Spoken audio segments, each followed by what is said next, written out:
Shalom everyone and welcome to Busisiwe, blessed in English, Baruch in Hebrew, which means increase, fruitfulness and multiplication. My name is Abigail.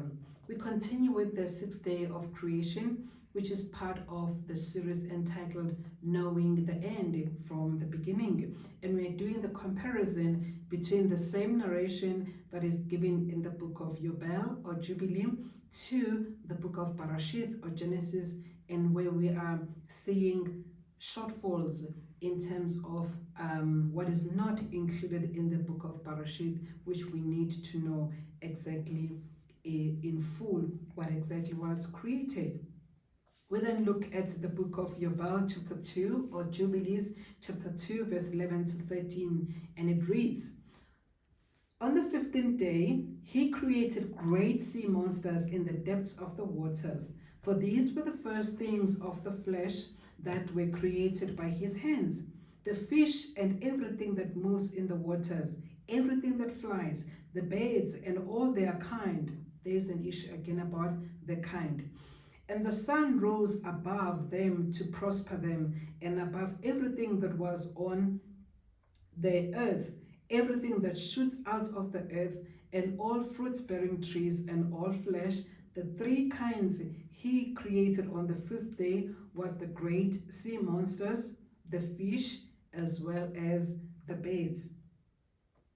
The great monsters that Yahuah created, the first one is called Leviathan, which is in the sea, and this is a female monster or a female species that he created. And then he also created Behemoth, and then Behemoth is on the land, because the two of them, as they were great sea monsters, they couldn't be contained, they could not be contained, both of them in the sea. Hence Yahuah separated them. He left the female one in the sea, and then the male one he then allocated to be on the land, somewhere in the wilderness. No one has ever seen the behemoth. And we see this in the book of Kanok, chapter 59, Kanok or Enoch, chapter 59, verse 7 to 8. The book of Job also talks about these two great creatures, Leviathan as well as Behemoth, in Job chapter 40, verse 15, as well as 2nd Baruch, chapter 29, verse 4, and then lastly, 4th Ezra, chapter 6, verse 49 to 51, it speaks about these two great monsters. Now, if you go then to Parashith or Genesis chapter 1, verse 20 to 23, it says, "Yahuah said, let the Mayim team up with shoals of the living creatures, and let birds fly above the arets on the facial surface of the Shamayim, or expanse." Now we know that the correct word is expanse. Yahuah created great sea creatures and every living creature that moves. So the book of Parashit just tells us that Yahuah created these great sea creatures, but it doesn't give additional information as to what kind of these great creatures were they. And on the other hand, in the book of Yobel or Jubilee, it then tells us that it was Leviathan, which is in the sea, and that's a female creature, and Behemoth, which is in the land, and that's the male creature. Parashith 1 verse 21, it continues to say, "And every living creature that moves, with which the Mayim teemed, or the waters teemed, according to their kind, and every winged bird according to its kind. And Yahuah saw that it was good, and Yahuah blessed them, saying, bear fruits and increase." And that's why every time when we talk about Busisiwe that is in isiZulu, but in English it means blessed. And blessed in Hebrew it is Baruch, which means increase, which means fruitfulness. And we see this exactly on Parashit chapter 1 verse 22, it says, "And Yahuah blessed them and said." So the connection between the blessing is the fruitfulness, is the increase, is the multiplication. Hence I said to my children, when someone sneezes, they mustn't say bless you. What are they saying? Are they saying someone's sneezing must increase? No, they must just say sorry when someone is sneezing. But those are the things that we just pick up on the streets as a tradition of men. We never understood the words, what they mean.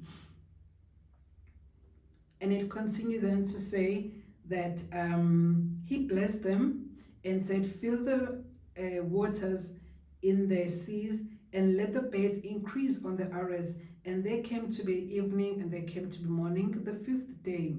So Parashit includes the blessing part, which was not mentioned in the book of Yobel. Hence, I'm not saying that people must discard altogether certain books and only read certain books.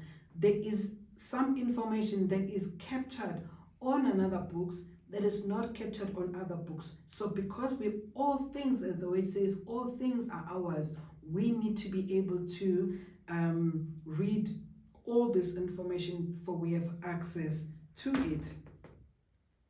Yobel chapter 2 verse 14 to 15 says, and on the 6th day he created all the animals of the earth and all the cattle and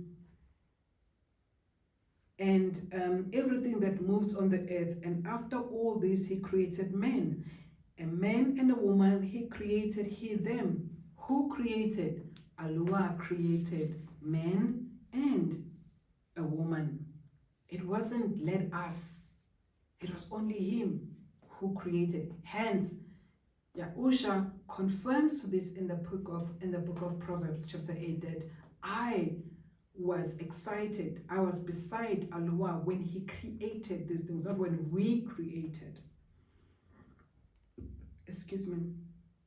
And he gave him dominion over all that is upon the earth and in the seas and over everything that flies and over the beast and over the cattle and over everything that moves on the earth and over the whole earth, and over all this he gave him dominion.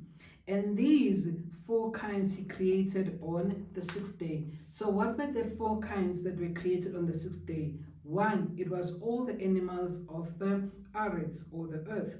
2, it was all the cattle. 3, it was man. And 4, it was woman. He created man and he created a woman. Verse 16, and there were altogether 22 kinds that he created. So from day 1 to day 6, he actually created 22 kinds. And if you go from the teaching from day 1, it was 7 kinds that he created on day 1. On day 2, it was only 1 kind, which was an expanse. In day 3, different kinds or different works or creation. If you add them all together over the 6 days, it comes to 22 works or 22 kinds or 22 creation. And it's not a coincidence that in Hebrew letters, in Hebrew, there are 22 letters. And these 22 letters moving from Aleph being the first one, and the Tau being the 22nd letter in the Hebrew letters.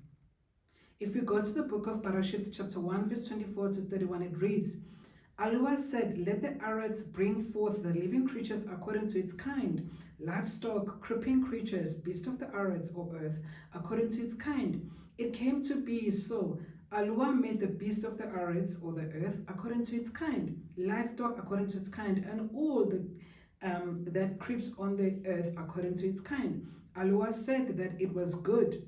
He breathed into Adam a shared essence with a shared character. And then he said, let them rule over the fish of the sea, over the birds of the Shamayim, over the livestock, over all the earth or earth, over all the creeping creatures that creep on the earth or earth. Yahuah created the man in his essence, in his character, in his nature, in his likeness. He created him. Male and female, he created them. Verse 28, Yahuah blessed them and said to them, be fruitful. Again, there is the word bless, followed by fruitfulness, followed by increase, followed by multiplication. It said, bear fruits and increase, fill the earth, subdue it, rule over the fish of the sea, over the birds of the Shamayim or the heavens, over all the creatures moving on the earth or earth. Yahuah said, see, I have given you every plant that yields seed, which is on the face of the earth, every tree whose fruits yield seed. To you it is for food, and to every beast of the earth, to every bird of the Shamayim, to every creeping creature on the earth, in which there is life. Every green plant is for food. And it came to be so. Yahuah saw all that he made, and see, it was very good. There came to be evening and morning, the sixth day. So we see that through this narration of the history of creation over 6 days, that there is a creator. He is almighty. He is the great I am. He is Yahuah. His name is Yahuah. He created everything in 6 days. He created alone. He did the whole issue. Again, I'm raising that it's an error, that interpretation where it says let us. There was no us. He created alone.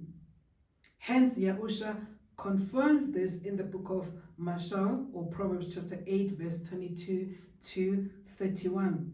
And I provided a teaching separately that says that Yahuah is not Yahuah, or Yahuah is not the Almighty One.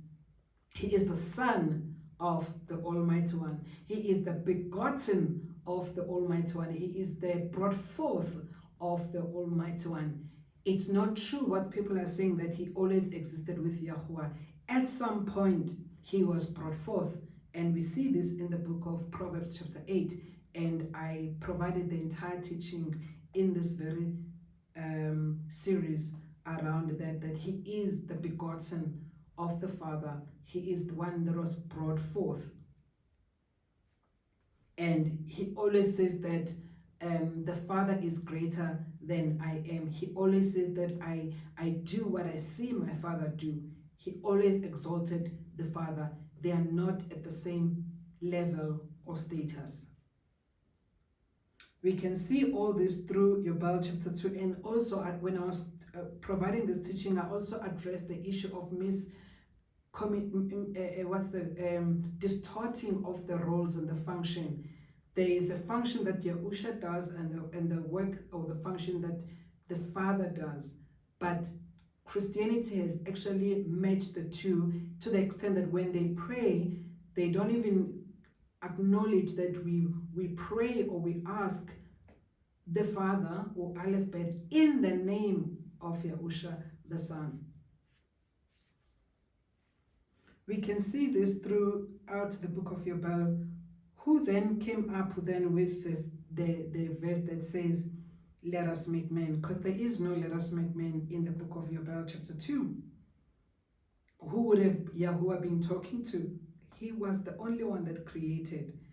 Because the fallen angels would want to claim that he was talking to them, and that's not true. And then the Trinity crew will then say, look, he said, let us. Then it is indeed God the Father, the Son, and the Holy Spirit. Then there are three entities. And that's also not true. Because of this error that said, let us, there was no us. He alone created man and woman.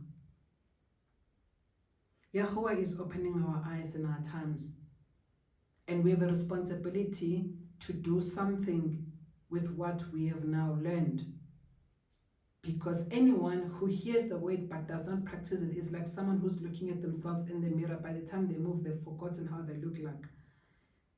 The word says in Hebrew, Shema, which means hear and obey. You can only show that you believe in something by acting on it, by putting it into a practicality or in action. You can say that you believe. You do well. The word says even the demons believe and they tremble. But show me your belief with works, action. Then I know that you truly believe in what you said. This is where then the day 5 and the day 6 of creation ends. And then in the next session, we'll then be concluding as these whole teachings from day 1 to day 6 was actually a foundation to prove that the earth is immovable, to prove the shape of the earth, that it's not a ball shape but it is a circle, and also that the earth has foundation. And in the next teaching, we'll then be looking at the scriptures that exactly talk to the shape of the earth, or the arets, and what I've just mentioned. Shalom. Please make sure to watch the last part of this teaching regarding the earth. Shalom.